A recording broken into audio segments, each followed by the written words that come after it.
Hello and welcome to Horrible Lighting. Non-vegan tries vegan mac and cheese. And go.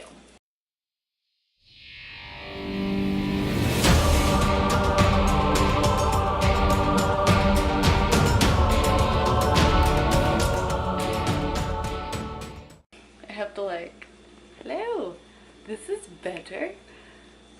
We're not gonna do that. Hello and welcome to my channel.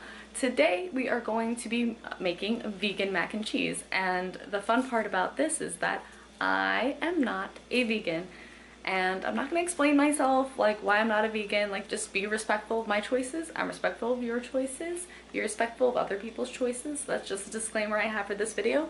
With that being said, I do find vegan stuff so interesting. I think it's incredibly interesting that a cheese tasting substance can be made out of the ingredients I am going to show behind me. So that's pretty freaking cool. I wanted to do this video and make it super good and bring my, this lighting's crazy, bring my tripod downstairs and bring the lights and make it super good, but it's 10 o'clock at night. I don't know if you can see. It's late and I want to eat this food. So the water is boiling. We are going to begin. So the ingredients that you're going to need for this are garlic powder, nutritional yeast, which I hate saying it. I think it sounds gross. I don't know. Is it just me? So I mean, the recipe called for 2 carrots, but you can't just buy carrots singularly apparently here where I live, which is annoying. So I had to buy a bunch of baby carrots, so we're just gonna hope that that works out. You're gonna cut half of the onion. You need some vegetable cooking stock, raw cashews, which nuts cost a lot of money. It's ridiculous. 2 potatoes peeled, and the pasta, which is back here. I was gonna go all out and get gluten-free pasta, but they didn't have little shells in gluten-free pasta, and I wanted little shells. And then you're going to need a blender. I will be using my NutriBullet. The first step, which my camera is not doing so well today, it is low on battery. The first step will be to chop the 2 potatoes up, cut half of the onion, and then, I mean, usually you would just cut up the carrot, but we have baby carrots, so we're just going to make equal amount of carrots to about how much chopping is done here. And then what you do is you boil them in the boiling water. Let's begin.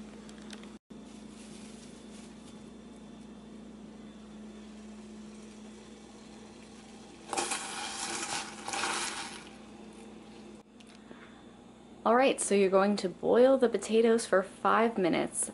I should mention that I am, well, it says 4 minutes now, but it did say 5 minutes. I'm going to mention that I am following Charmander's if you follow her channel. She did a video like this, and I'm following her recipe and kind of the way that she did it. So that's what we're doing today.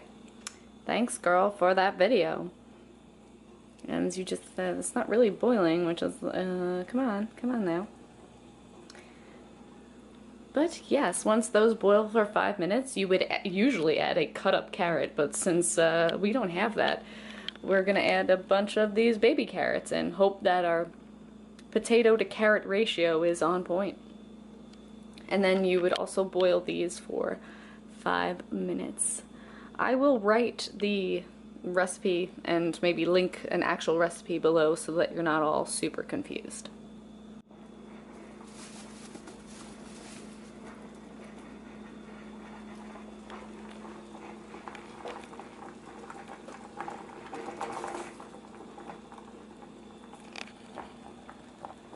I hope that my carrot to potato ratio is on point.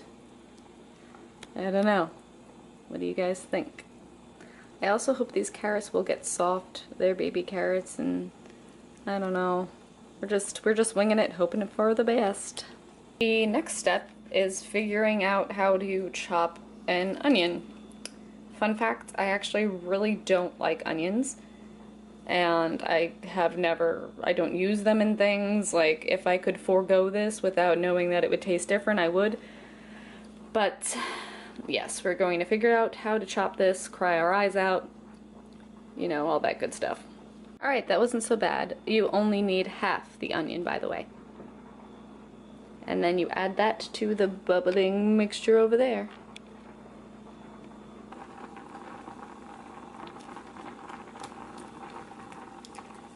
And then you would boil this until, well, for an additional 5 minutes. 5 minutes for everything. So 5 minutes for the potatoes, then you put the carrots for 5 minutes after that, and then the onions for 5 minutes, or until everything is soft. So while this is finishing up, everything is getting really soft and ready to go, you will begin cooking your pasta, which, you know, pretty simple. You just pour some in here. I'm not going to measure how much pasta we're having, don't judge me. You can't have too much pasta. You really can't. Just about. I think this is going to make a lot, so like half a box. I used half a box. Yeah. Then I guess we will prepare to put our dry ingredients together and put that in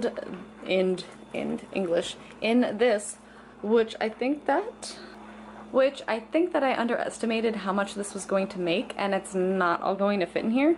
So we're gonna kind of, oh, it's ready to go. We're gonna kind of have to wing it and hope that it still tastes okay. By the way, I strained these, you know, drained the water out and everything with a strainer. Just FYI.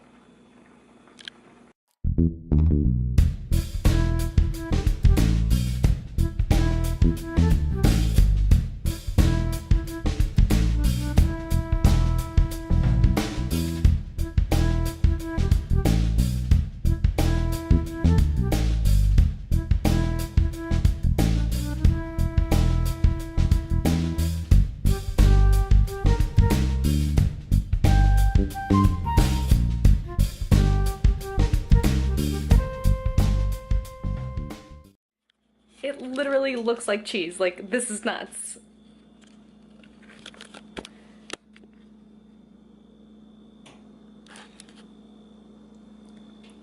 So what you would do next is obviously drain the pasta and then add the cheese over the cooked pasta like you would if you were making regular mac and cheese. And then I'll give you guys the like reaction, the taste test. I haven't tasted it yet, so we'll see.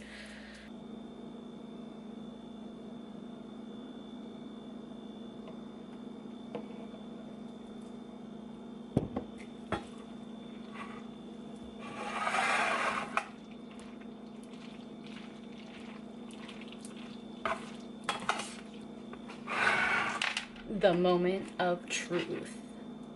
Just gonna eat it right out of here.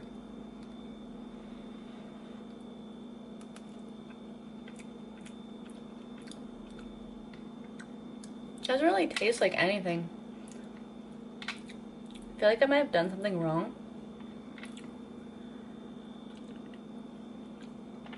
It definitely doesn't taste like cheese. Maybe a little bit. I mean, it's not bad. It's not bad. It doesn't replace Velveeta, but it's not bad. A little watery. It definitely looks like mac and cheese. I don't know if I did something wrong. It's okay. Like, it's okay. It's not Velveeta, but it's okay. Here's what it looks like. Like, it literally looks like mac and cheese. It doesn't quite taste like mac and cheese. But that's what we get.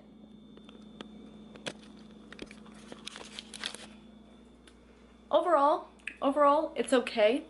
I feel like there wasn't... I still have some left in here. So I'm gonna try and add a little bit more of the nutritional yeast and garlic powder. I feel like that's what it needs. I'm gonna make another batch of pasta and try that. My camera is like really gonna die, so maybe I'll get back to you, or maybe I won't, but we'll see. I'm definitely gonna add them more stuff and hopefully get back to you and see how that goes. Okay, so what I did was I added some more of the nutritional yeast and some more garlic powder directly to the pasta and some adobo. Is adobo, like, is that okay? Is that vegan? I mean, it's a spice, like, Yeah, okay. So I added some of that and it does taste a little bit better. Definitely is my first time making it, so I probably could do a better job next time, but I do have a lot of leftover cheese, so I have room to play around with that if I want to, you know, add that to pasta again sometime during this week. I have so much left over, like, oh my goodness. Like, that's a lot. So I'm definitely gonna play around with that and see if I can get it to taste more like cheese. I mean, I don't know. I've never like tried it before, and I don't have a vegan friend to be like, here, taste this. Does it taste like vegan mac and cheese? Does it taste like what you usually eat? It's very interesting, you know? As coming from a non-vegan, it does not quite replace Velveeta mac and cheese, let me tell you. But it's still pretty good. Like, I'm gonna eat it, and I'm not like throwing up or anything. Like, it's not bad. It's just maybe not what I expected. But you know, again, that could be my fault. Maybe I did something wrong, added too much or too little of something. So it's a work in progress. We'll figure it out. I definitely will be trying to make it again and doctoring the current cheese that I do have. Yeah, sorry if this was like a total mess of a cooking video, but I will have the full description of what I did down below if you want to try it yourself, and let me know what you think it tastes like. If you liked this video, please remember to give it a thumbs up and click that shiny red button down below. Subscribe. Also, check the description box to like and follow me on all of my social media as well as for this recipe. I'll see you guys next time. Bye!